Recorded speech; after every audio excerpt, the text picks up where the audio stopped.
Assalamualaikum warahmatullahi wabarakatuh. Kali ini kami akan berziarah ke makam Tengku Ilyas Lebe. Tengku Ilyas Lebe lahir di Kenawat, Laut Tawar, Aceh Tengah, Aceh pada tanggal 20 Januari 1920.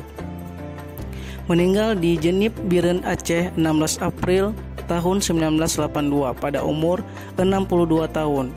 Adalah tokoh pejuang Aceh Merdeka. Ia pernah menjabat sebagai Perdana Menteri Aceh Merdeka kedua.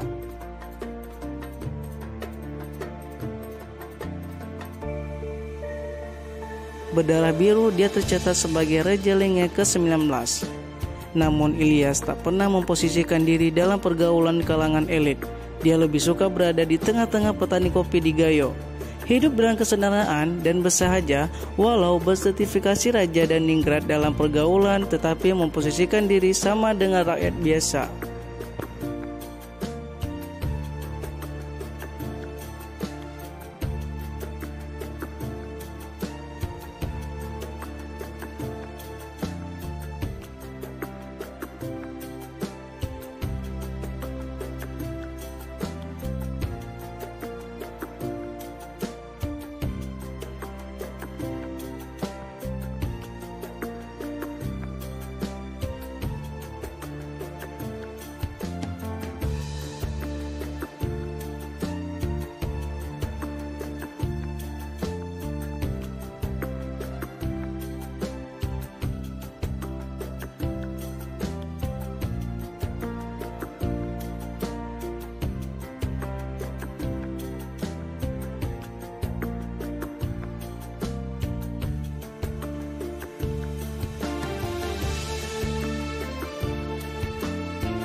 Ya, sekian, terima kasih. Assalamualaikum warahmatullahi wabarakatuh.